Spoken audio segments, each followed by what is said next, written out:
네, 안녕하십니까. 버디와 함께하는 시니어지 컨시어이 서비스 발표를 맡은 퍼플런치 대표이사 장준표입니다. 반갑습니다. 네, 서두에는 좀 여러분들도 다 아시고 계시는 얘기들을 좀 하겠습니다. 일단 우리나라가 2025년이면 이제 초고령 사회에 도래하게 됩니다. 초고령 사회는 이제 인구 20%가 65세 이상 고령이 되는 시점을 얘기를 하는데요. 사실 고령 인구의 수보다도 여기서 큰 문제는 우리나라 고령화 속도가 매우 빠르다는 것입니다. 그래서 일본과 비교해도 굉장히 빠른 속도고요. 이렇게 빠르기 때문에 어떤 사회 서비스라든지 민간 차원에서 어르신들이 겪는 그 문제들에 대한 대비가 덜 되어 있다는 것이 이 시장의 특징입니다.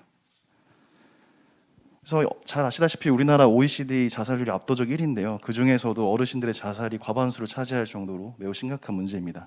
그럼 어르신들이 겪는 어떤 문제들 중에서 보통 4가지 문제라고 합니다. 질병, 빈곤, 무료한 외로움 중에서 어떤 부분이 이 어르신들에게 가장 큰 문제일까라고 저희가 봤을 때는 이 고립 및 외로움입니다. 이제 무료함과 외로움에 해당되는 부분인데 10년 전만 하더라도 사실 경제적 어려움으로 이런 선택을 하신 어르신들이 많았다면 지금 외로움과 이 고립으로 어려움을 겪는 어르신들이 더 많습니다. 근데 이 문제가 사실 어떤 취약계층 어르신들에게만 해당되는 것은 아니고요. 이 소득 수준과 상관없이 모든 어르신들이 겪고 있는 문제라는 것이 또 이 시장의 특징입니다. 결국 이 고립이라는 것이 사회 관계망이 단절되기 때문에 발생하는 것인데요.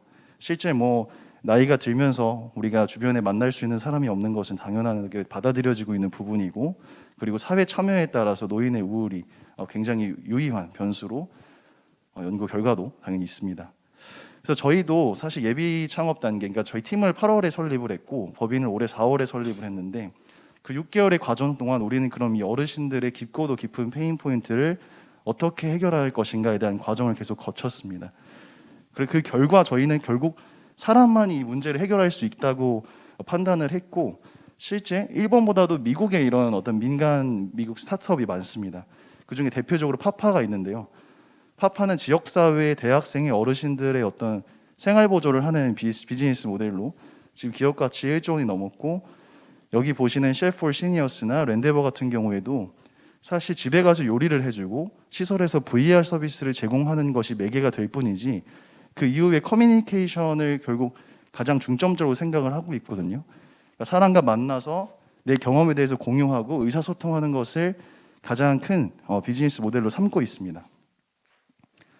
그래서 저희도 결국 사람이 가서 어르신들과 서비스에 있어서 사람이 가서 어르신들과 소통을 해야 된다는 점에서 저희가 확실한 목표를 좀 정했고, 그래서 저희가 MVP 단계에서 그럼 과연 어르신들이 어떤 유형의 사람들을 선호할까라는 것에서 검증을 했습니다. 그래서 실제 저희가 직업군이나 어떤 성별과 연령을 다양하게 세팅을 해서 검증을 했고요. 그 결과 되게 뚜렷한 부분이 젊은 사람들과 시간을 보내는 것을 굉장히 만족을 한다는 거였습니다. 그래서 실제로 파파 같은 경우도 저희 회사의 버디라고 불리는 그 파파인 파파8들이 있는데요. 파파8이 아까 말씀드렸듯이 지역사회 대학생으로 시작을 했고 지금 미국 전역에 있는 파파8의 평균 연령은 29세입니다. 그래서 그런 부분들이 저희도 우리나라도 어떤 비슷한 정서로서 확인이 되는 부분들이 저희가 검증한 부분입니다. 그래서 저희도 그 이후에 그럼 이 버디 풀을 확보를 하기 위해서 다음과 같은 3가지 조건들을 설정을 해놓고 검증을 했습니다. 그래서 일단 저희 버디 같은 경우에는 2030 세대로 좀 젊고요. 그리고 노인에 대한 이해와 어르신들의 케어가 필수적이기 때문에 전국에 150만 사회복지사, 요양보호사 그리고 관련 전공 대학생들로 구성이 되어 있습니다.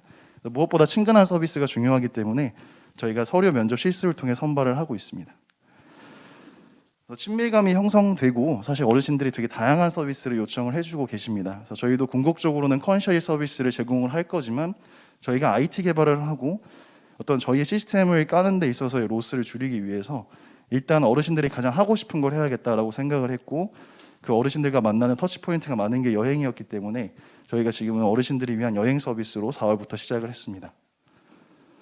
네, 실제로 어르신들이 가장 하고 싶지만 하고 못하고 계신 것이 여행이었고 자녀분들께서도 가장 여행 보내드리는 것을 원하고 계셨습니다. 그래서 저희는 버디와 함께하는 여행 서비스를 런칭을 했고요. 기존의 패키지 여행대에서 해줄 수 없는 것들, 어르신들과 지속적으로 버디가 만날 수 있는 어떤 관계와 지속성에 대해서 저희가 고민을 했고 실제 그것들이 결과물로 나타나고 있습니다. 그래서 아까 말씀드렸듯이 결국 저희는 어떤 지금의 시니어 스타트업들이 여러 가지 인수 형태를 통해서 양적 성장을 하고 있는 가운데 결국 이게 지속 가능한 비즈니스가 되기 위해선 질 좋은 서비스를 해야 된다는 것이 저희 팀의 철학이고요. 그래서 나들이 이후에 저희가 피드백을 하는데 많이 시간을 할애하고 있고, 지금은 버디에게 나가는 매뉴얼이 5장이 넘어갈 정도로 저희가 서비스 퀄리티에 신경을 쓰고 있습니다. 네, 그 결과 어르신과 이 버디가 지속적으로 만나는 케이스들이 생기고 있고, 또 기존의 외출이나 이런 여행을 포기했던 분들께서도 저희 서비스를 통해서 여행을 가고 계십니다. 저희가 처음에 바랬던 그 지속성과 관계성의 부분에 있어서도 저희 서비스를 이용하는 어르신들이 결국에는 어디를 가냐보다 내가 누구와 함께 간다는 데 매력을 느끼시고 특정 버디를 찾으면서 점점 리텐션과 어떤 객단가가 높아지고 있습니다. 그래서 저희가 이제 시니어 스타트업 하면은 이 B2C 시장에서 온보딩이 굉장히 어렵다고 하는데, 저희 지난 4월 법인 설립 이후에 차근차근 성장을 하고 있고요. 네, 만족도뿐만 아니고 제 개인적으로 고무적이라고 생각되는 거는 이제 문의 대비 계약 건수입니다. 그래서 저희가 이제 전체 콜수 대비 10월 기준이긴 하지만 전체 콜수 대비 계약 성사건이 높아서 이 세상에 필요한 서비스를 하고 있다는 것을 저희가 시장에서 확인하고 있습니다.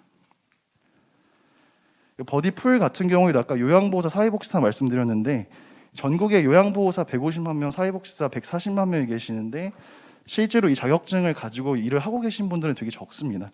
그래서 그분들이 결국에는 일자리를 찾는 데 있어서 플랫폼이 필요한 것도 사실이고, 저희는 이런 넓은 풀을 통해서 양질의 서비스를 할 수 있는 분들을 선발을 하고 있고요.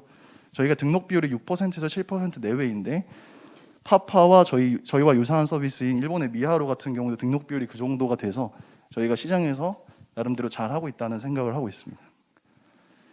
그래서 지금은 여행 서비스로 시작을 하지만 아까 말씀드렸듯이 하나 둘 이제 버디 공급 수에 맞춰서 저희가 서비스 건수를 늘려나갈 예정입니다.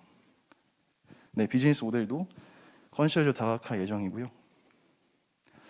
그래서 제가 이제 학교에서 사회복지를 전공을 하기도 했고, 네, 저희 팀 같은 경우에는 계속해서 버디로 현장에서 요양보호사 사회복지사 선생님들과 같이 현장에서 계속 나가서 어떤 상황에 대한 컨트롤이나 이런 피드백을 계속 하고 있습니다.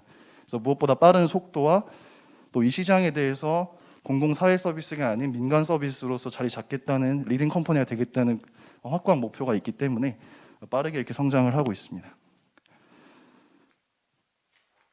네, 시간 관계상 질의응답에서 더 말씀을 드리도록 하겠습니다. 감사합니다.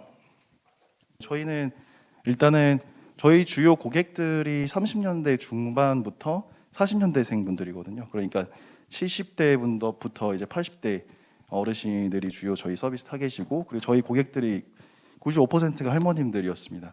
그래서 여성 노인이 이런 어떤 여가 활동에 대한 욕구가 훨씬 크고, 그래서 그렇게 봐주시면 될 것 같고, 저희가 지금 계속 시장에서 확인하고 있는 부분은 처음에는 이 서비스 자체를 여행으로만 시작을 했을 때는 고소득층 어르신들이 맞았습니다. 저희 철학 자체가 70, 80 어르신들의 결국 여가 창구가 되게 제한되어 있다는 거기 때문에 말씀드린 대로 아까 데이케어와 재가요양 시장 쪽으로 진출을 하고, 그게 결국에는 어르신들의 단순히 기능적인 돌봄만 아니어야 한다라는 게 제 생각이고, 어떻게 보면 저희는 소프트웨어에서 이 시니어 시장의 소프트웨어 회사가 되고자 한다고 보시면 될 것 같습니다.